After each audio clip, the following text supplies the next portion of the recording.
se aproximando, na verdade, né? Já temos data, dia 14. E eu estou gravando aqui a correção das atividades que eu enviei no mês de agosto. A primeira atividade eu corrigi em sala, mesmo numa aula presencial. Quem estava acompanhou. E a partir de então eu enviei mais 3 atividades, na verdade 4, né? Uma avaliativa, que foi uma produção textual. E eu vou corrigir aqui para vocês as outras atividades que eu enviei, que são 3 no caso, tá? E aí vocês podem, a partir desse vídeo, né, corrigir e acompanhar também. Então vamos lá. A primeira atividade foi um texto, cujo assunto era comunicação empresarial.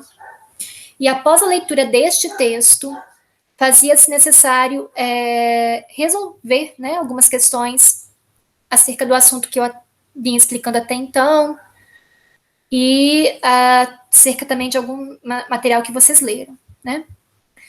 No caso, o texto ele fala sobre a questão da comunicação e o mundo empresarial. A primeira pergunta, por que a comunicação seria o fator mais importante em uma empresa, né? Nós trabalhamos aqui com a ideia de que a interlocução ela é a base de toda a relação humana. E uma empresa é nada mais, nada menos que um espaço onde a relação humana ocorre, né? Então, por ser um espaço social, em que várias pessoas, até inclusive pessoas muito diferentes, né, transitam, e muitas delas com objetivos e funções diferentes, a comunicação é uma forma de organização imprescindível a uma empresa, por ser também um espaço de relação humana. Que consequências ocorrem após um processo comunicativo falha em um ambiente empresarial? O texto aponta 2 situações, né? A questão do prejuízo financeiro e também a questão da instabilidade emocional dos funcionários. 3. Segundo o autor do texto, a perda financeira seria a pior consequência após problemas de interação em uma empresa? Segundo ele, não. Os problemas financeiros seriam péssimos, mas pior ainda seria realmente os problemas de questões relacionadas ao relacionamento dos funcionários, né? Dos colaboradores. Seria muito difícil recuperar o clima, né, uma vez perdido. A questão 4. Segundo Engels, qual a relação do trabalho e da linguagem? O Engels ele afirma que a linguagem ela é fruto das construções de relações no trabalho, né?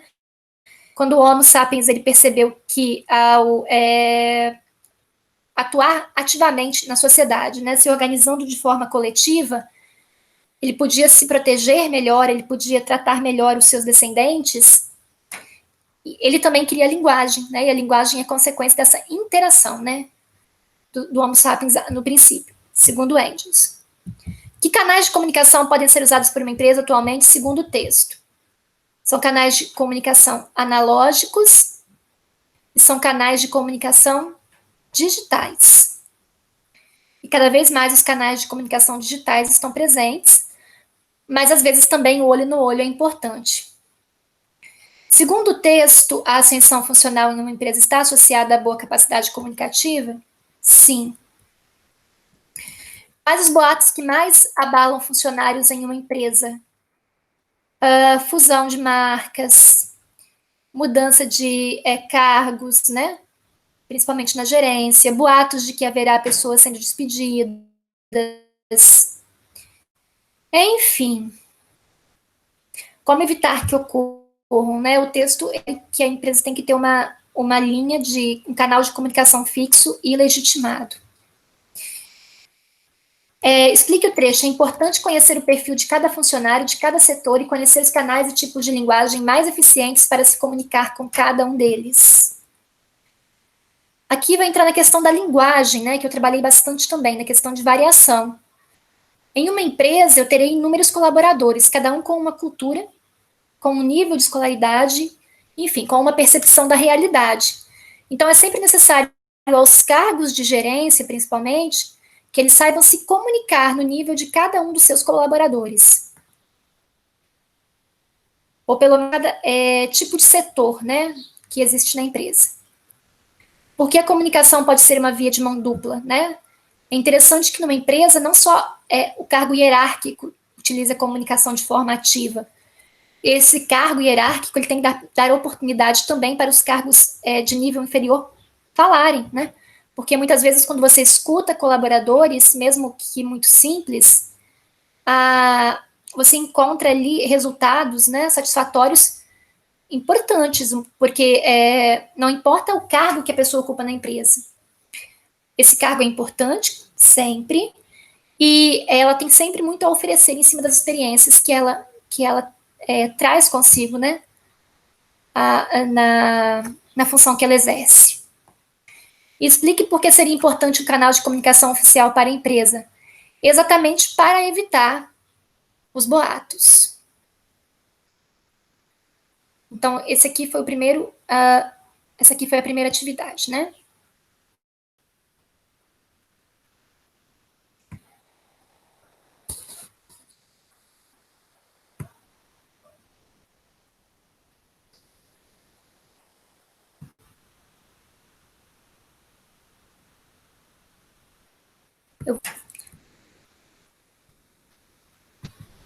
Que foi sobre variações linguísticas.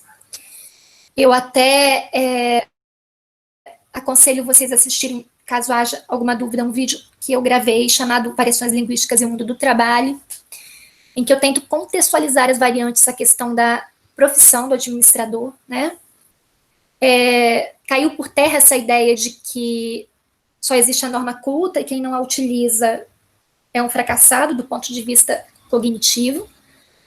Nós não podemos lidar, né, trabalhar com esse tipo de preconceito, considerando que apenas a fala de alguns é a correta. Então, eu aconselho vocês a assistirem os vídeos, porque a questão da prova vai trabalhar nesse sentido. Na ideia, né, de que uma empresa ela tem todo tipo de cultura implícita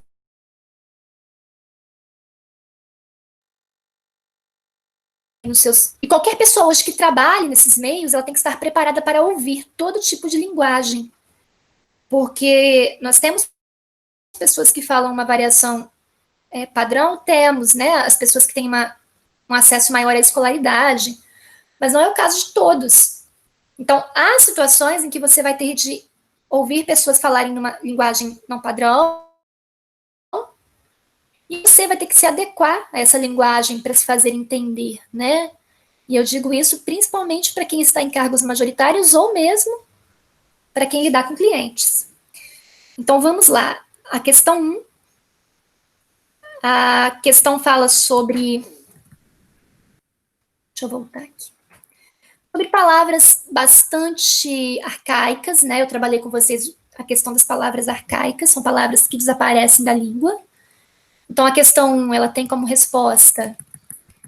Deixa eu voltar aqui. A questão 1 tem como resposta a letra B. O Luiz Fernando Veríssimo, ele usa essas palavras aqui arcaicas, né? Que acabam causando aqui uma confusão no entendimento.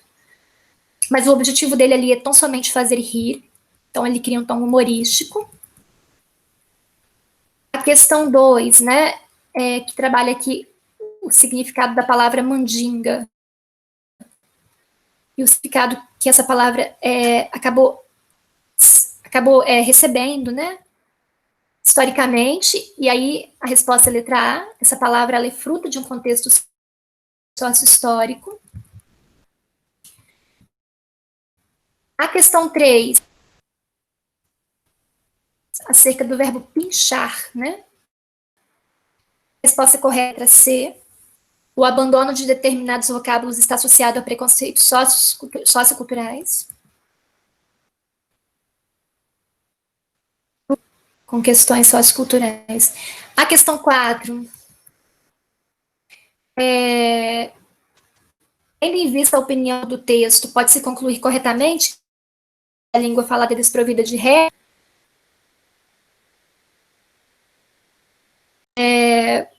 A palavra, mesmo fora da norma padrão, ela ainda segue determinadas regras, né?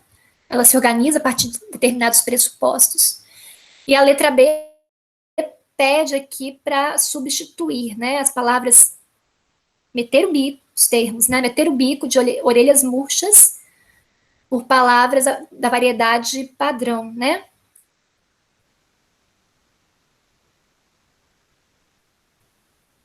Meter o bico, né, é uma pessoa que intrometida, né, atrevida. E de orelhas murchas, no caso, no texto, né,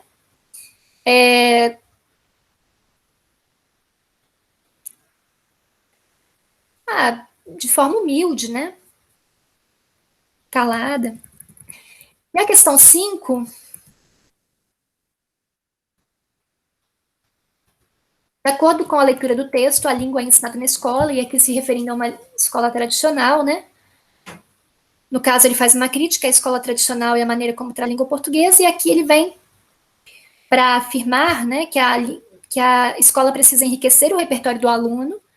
Então, a norma padrão ela não pode ser deixada de lado, ela tem que ser trabalhada, mas a escola não pode esquecer de valorizar o conhecimento prévio e respeitar a cultura de origem do falante, no caso é a letra C.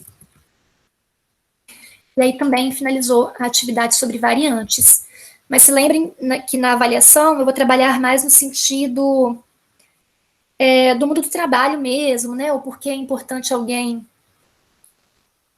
que trabalha num ambiente empresarial respeitar todos os tipos de falares, né? E, para finalizar,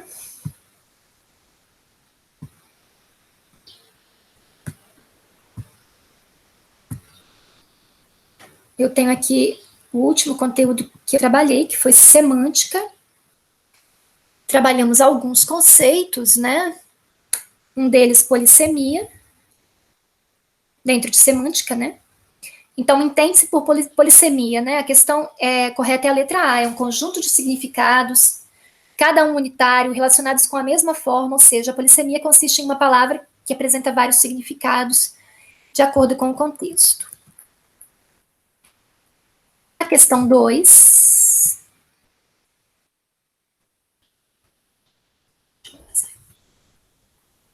Observe a tirinha de Garfield, né?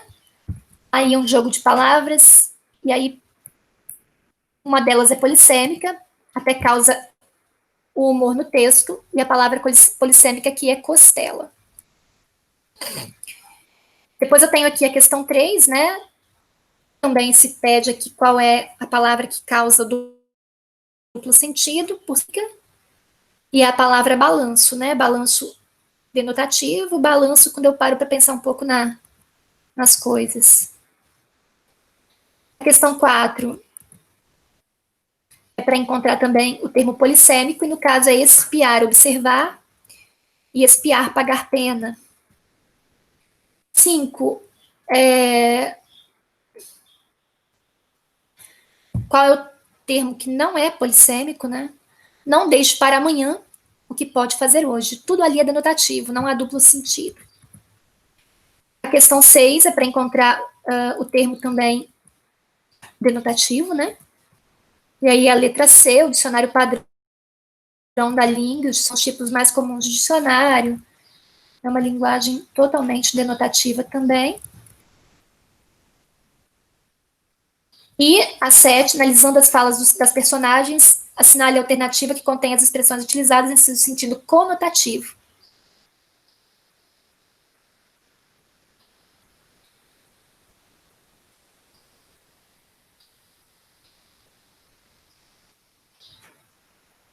E aí, as duas conotativas, né? Você vai comer asfalto, eu botei errado aqui, não sei porque eu marquei as. Mas as duas conotativas aqui são você vai comer asfalto e estou morto.